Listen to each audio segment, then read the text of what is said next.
61 kelas PSI 2, Program Studi Psikologi Islam angkatan 2023. Di sini saya akan mereview film Bila Esok Ibu Tiada untuk memenuhi ujian akhir semester pada mata kuliah Psikologi Kepribadian yang diampu oleh Bapak Nuzul Ahadianto, SPSI MSI. Di sini saya akan mereview 3 tokoh. Yang pertama itu Ibu Rahmi, yang kedua Ranika sebagai anak sulung dan Haning sebagai anak bungsu. Pertama, di sini saya akan menganalisis peran dari Ibu Rahmi dengan menggunakan teori hierarki Abraham Maslow. Karakteristik Ibu Rahmi dapat dianalisis melalui 5 tingkatan kebutuhan hierarki Abraham Maslow yang mencerminkan perilakunya sebagai sosok ibu yang penuh dengan kasih sayang. Yang pertama, kebutuhan fisiologis. Ibu Rahmi dapat dikatakan sudah memenuhi kebutuhan dasar keluarganya seperti makan, minum, dan tempat tinggal yang aman. Hal ini dapat dilihat dari fokus Ibu Rahmi pada kesejahteraan anak-anaknya dan menunjukkan bahwa ia tidak terjebak pada tingkatan kebutuhan paling dasar ini. Yang kedua, kebutuhan rasa aman. Ibu Rahmi sebagai pelindung keluarga mampu menciptakan suasana aman dan nyaman, baik secara fisik maupun memberikan rasa aman secara emosional.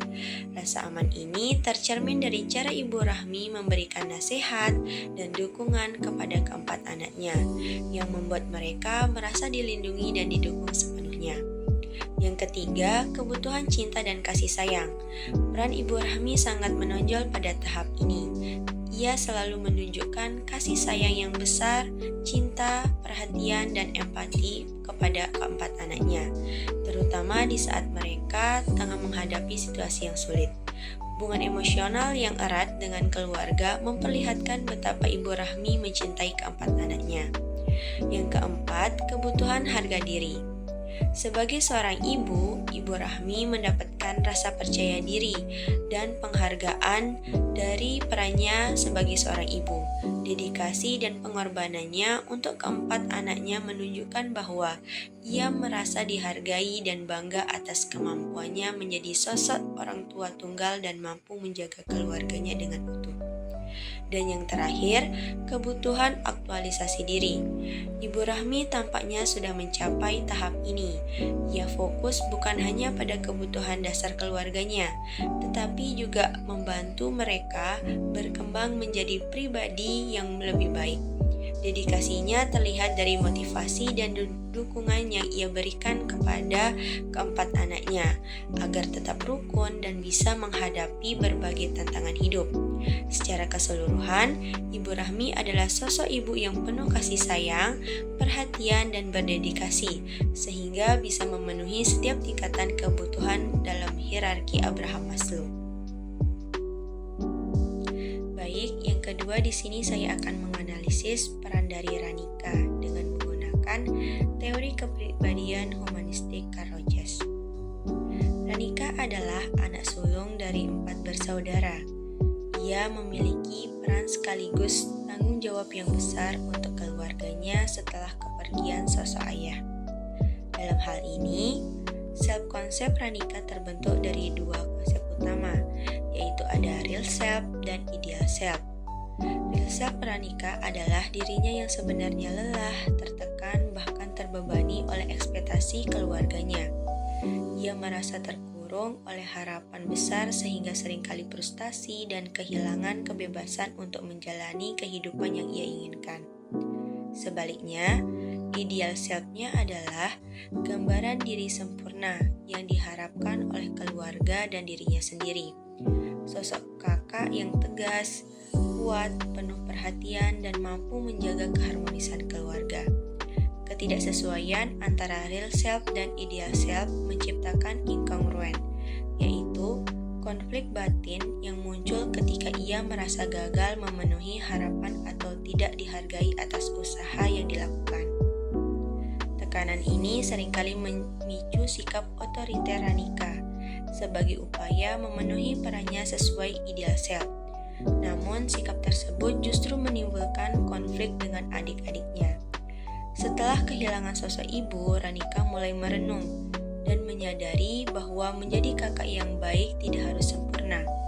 Ia Ia mulai menerima kelemahan real self-nya dan berusaha mengurangi ketegangan dengan ideal self-nya, sehingga mencapai kongruen, keselarasan antara perasaan dan tindakannya. Hal ini membuatnya lebih terbuka, empatik, tulus terhadap saudara-saudaranya.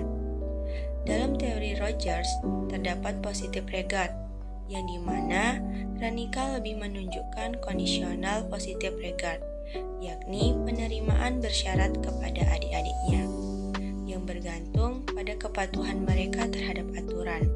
Ketika ekspektasi mereka tidak terpenuhi, ia bersikap tegas bahkan otoriter, yang memicu konflik dalam keluarganya. Namun, Ranika mulai menyadari pentingnya penerimaan tanpa syarat dan belajar melepas beban untuk selalu memenuhi ideal self-nya. Proses ini membawanya menuju self-actualization, yaitu pencapaian potensi terbaik dirinya, dengan menerima dirinya apa adanya, mengurangi tekanan, dan memberikan ruangan untuk berkembang secara realistis.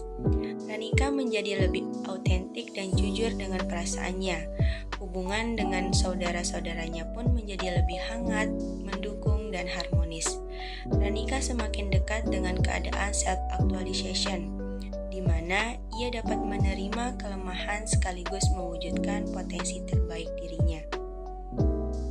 Dan yang terakhir, saya akan menganalisis peran Henning dengan menggunakan teori kepribadian Henry Murray. Henning sebagai anak bungsu menunjukkan kebutuhan psikologis atau needs yang kuat untuk merasa diterima, dicintai, dihargai, dan memiliki ikatan emosional yang erat dengan keluarganya, terutama dengan ibunya. Kehilangan ibu menciptakan kekosongan emosional yang sangat besar bagi Henning, karena ibunya adalah sumber utama kenyamanan dan perlindungan baginya. Ia merasa kesepian, rapuh, dan seringkali mencari dukungan serta perhatian dari kakak-kakaknya. Perilaku ini mencerminkan kebutuhan psikologisnya akan kehangatan keluarga, rasa aman, yang semakin kuat di tengah situasi sulit yang dihadapinya. Kemudian terdapat tekanan lingkungan atau press, berupa kehilangan ibu menjadi salah satu tantangan terbesar bagi Henning. Kehilangan ini memicu rasa takut, tidak aman, dan kebingungan dalam dirinya, terutama ketika dinamika keluarga berubah.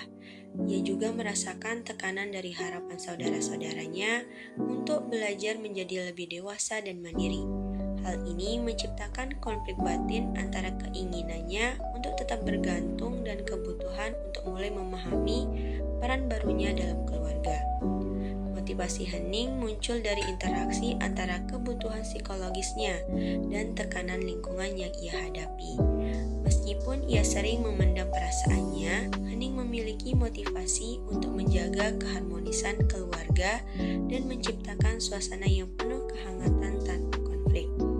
Ia mulai belajar untuk lebih terbuka, mengungkapkan apa yang ia rasakan dan berusaha menjadi pribadi yang lebih mandiri. Meskipun proses ini tidak mudah baginya, Henning menunjukkan dinamika kompleks antara konflik batin dan kebutuhan emosional, dan upayanya untuk beradaptasi dalam situasi yang penuh tantangan. Jadi, kesimpulannya adalah, berdasarkan hierarki Maslow, Ibu Rahmi adalah sosok ibu yang memenuhi semua tingkatan kebutuhan, mulai dari fisiologis hingga aktualisasi diri, dengan menciptakan rasa aman, cinta, kasih sayang, penghargaan, dan mendukung perkembangan anak-anaknya. Kemudian yang kedua ada Ranika. Menurut teori Carl Rogers, berjuang mencapai harmoni antara harapan dan kenyataan dirinya melalui refleksi dan penerimaan diri menuju aktualisasi diri. Dan yang terakhir, Henning berdasarkan teori Henry Murray. Ia sebagai anak bungsu menghadapi konflik batin antara ketergantungan dan kemandirian, namun tetap berupaya untuk menjaga keharmonisan keluarga meski penuh dengan tantangan yang dihadapi.